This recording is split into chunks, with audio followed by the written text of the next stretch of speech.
Hello and good afternoon to everybody out there. This is Adam, the Super Para, aka the Para Prince, and this will be day number 13 when it comes to my dressing tutorials. Honestly, I do not have any topics to speak about today. I have not had many suggestions or questions in the past couple of days. So basically, it is just going to be me doing my tutorial and basically just speaking a little bit about being paralyzed. So, one thing that is very, very fascinating that many people do not understand when it comes to people who suffer from paralysis is that myself, I am considered a complete T8 paraplegic, meaning my 8th vertebrae on my spine is where all of my nerves along with my spinal cord was severed. So anything below my belly button line, I basically have no feeling whatsoever. Now, the thing is, when it comes to other people who are a complete T8, they may have more sensation around their belly button line going around. When you are paralyzed, it is not a perfect diameter going around the vertebrae or the area where your accident happened or where your paralysis line starts, just because you have to take into consideration all of the nerves that were either partially damaged or not damaged at all. Now, whenever my accident happened, I completely severed my spinal cord and all of my nerves at T8. But at T11, I hit so hard it shattered that vertebrae and sent bone fragments all the way up in between my shoulder blades. And I remember speaking to the surgeon on the day of my surgery, and he has said that looking through all of the x-rays that he noticed there was a nice sized bone fragment lodged around T7, T8 area, and that he almost guaranteed me that once he removed that fragment, I would have some, if not all, of my movement back in my legs. And after the surgery, when I was woken, or when they woke me up, they told me that I had a 10% chance of being able to walk again. Well, I decided to go ahead and take that 10% and bring it down to a 0%, because, when it comes to everybody, when they get into an accident, they want to hear, a high percentage of that they will be able to do the things that they used to be able to do. And you know, when you hear you have a 10% chance of being able to walk again, that's right. That is not the best news that you would want to hear. So that's why I basically just took it with a grain of sand. It's like I said, I automatically took that 10% and brought it down to a 0% because I did not want to live my life with a 10% chance of thinking that I may wake up and have usage of my legs again, because if I did it that way, then I would just be more and more let down as the days and the months and the years go by. And I did not want to put myself through that, nor did I want to think about all of that. So, it's like I said, I just went ahead and took that 10% and made it a 0 and got on with the new life I was given from there. My accident was August 17th, 2009. I was released from the hospital on October 5th, 2009. And during that time, they had done my back surgery, my bone fusions. I had been doing all of my PT every morning along with my occupational therapy. And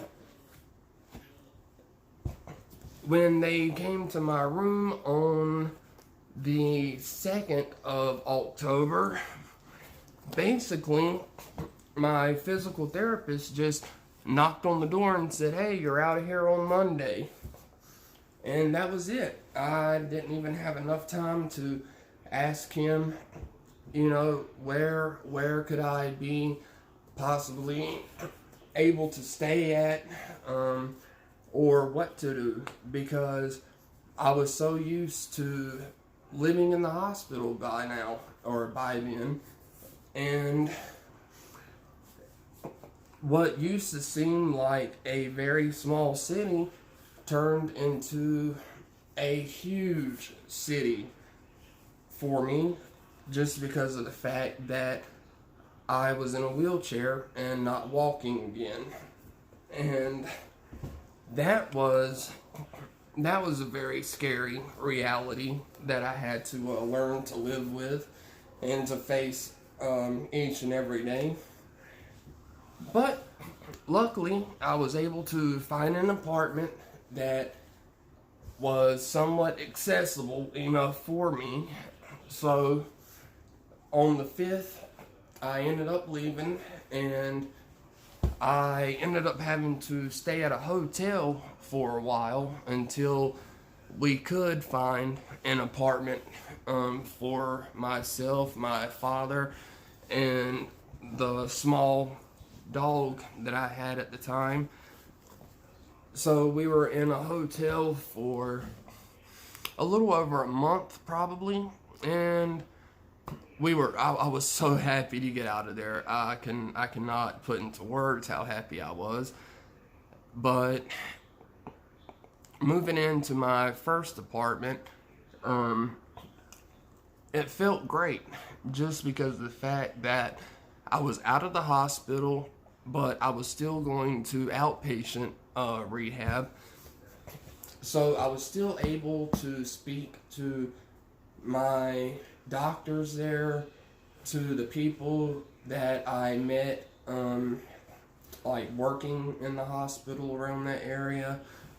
And when it came to my outpatient rehab,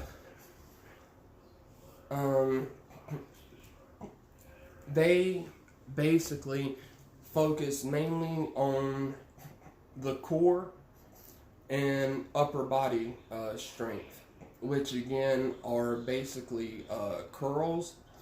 The machine that goes in and out, that machine was very helpful, along with the lateral pull down machine. I don't know the names of the last two machines, but those three machines are the ones that give the best results for a para who needs to build upper body strength. Now, one thing that somebody did point out that I have not talked about when it comes to my body, which I will actually go over with today. Let me bring my camera closer. If you see here, I have a scar starting here that goes all the way across to here. And that happened from a shower burn from where I had accidentally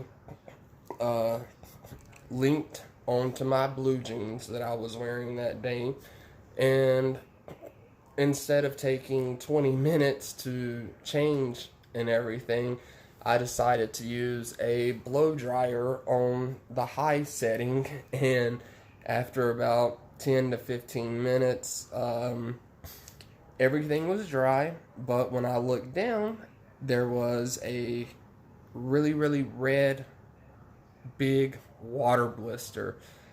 So I learned another hard lesson: to take that 30 minutes to change clothes, even though it's so aggravating, just to prevent yourself from getting burnt like that.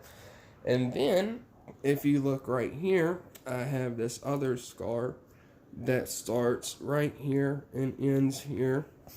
That is actually where I had a baclofen pump installed back in March of 2012, and that was probably one of the worst decisions that I have ever taken from my doctor. He promised me that if there was one time that I did not like it or was not happy with the way it would be helping release medication into my spinal cord, right into the area that was damaged, he basically made me suffer for 8 months, because I begged him 3 different times to please just take the machine out, because the medication was not working. I felt no comfort at all. And every Tuesday morning, I was in their office trying to see the lady who was in charge of these machines and could digitally increase the dosage of medicine that would be released to help with my pain and my spasms. And about 7.5 months in, I was, well, in a way, I was fortunate enough to catch staph infection from that woman, because when you have that pump inside of you, they actually have a small stencil that you put on top of it, because in the very middle there is a hole where a needle has to go into to remove the remaining liquid medicine that is in there, and they will inject you with the other medicine that they want to put in there. Well, she missed the entrance 7 times, and she only wiped that area with alcohol once and missed 7 times. And that is how I developed staph infection, where my baclofen pump was.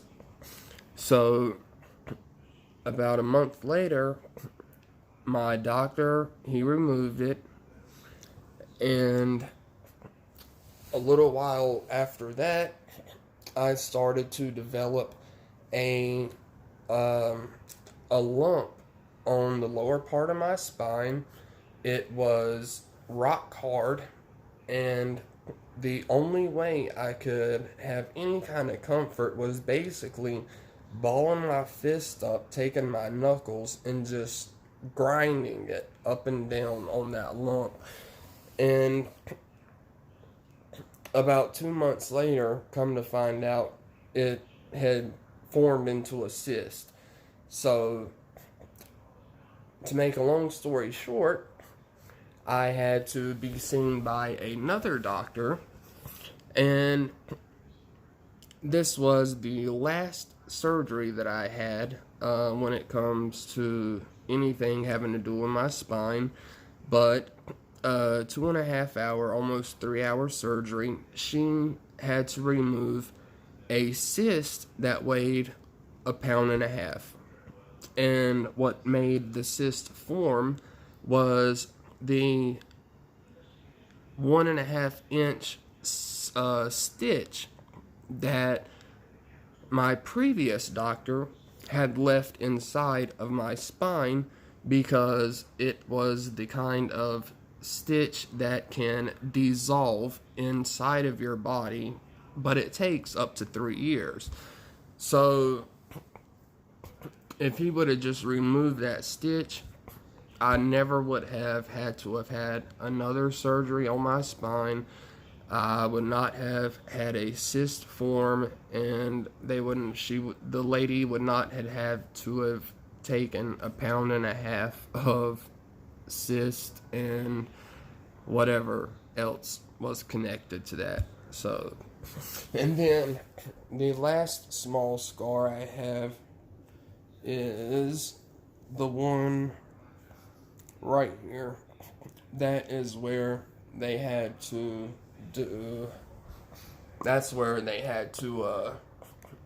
reinflate my lung when I had a collapsed left lung. Now, that was painful.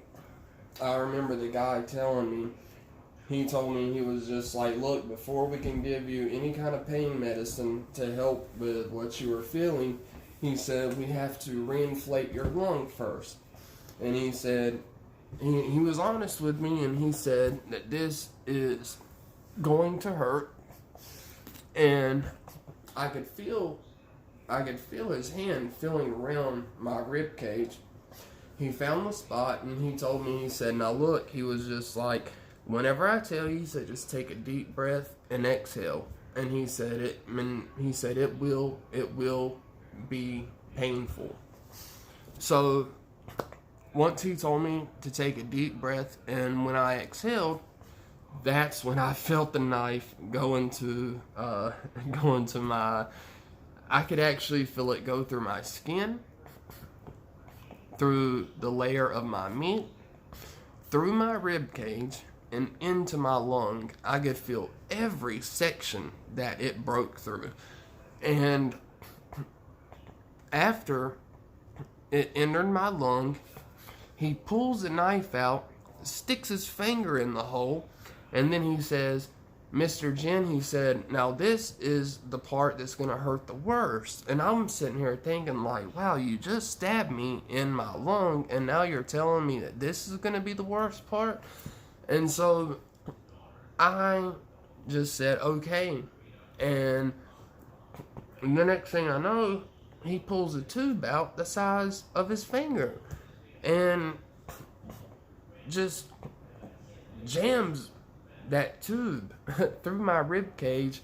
And as soon as it enters my lung, the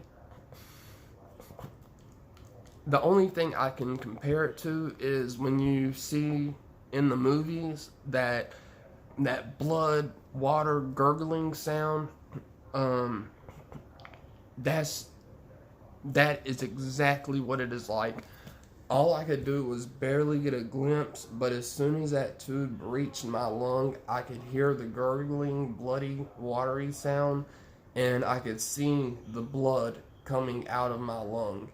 And for the first time in around almost 10 hours, I was able to just go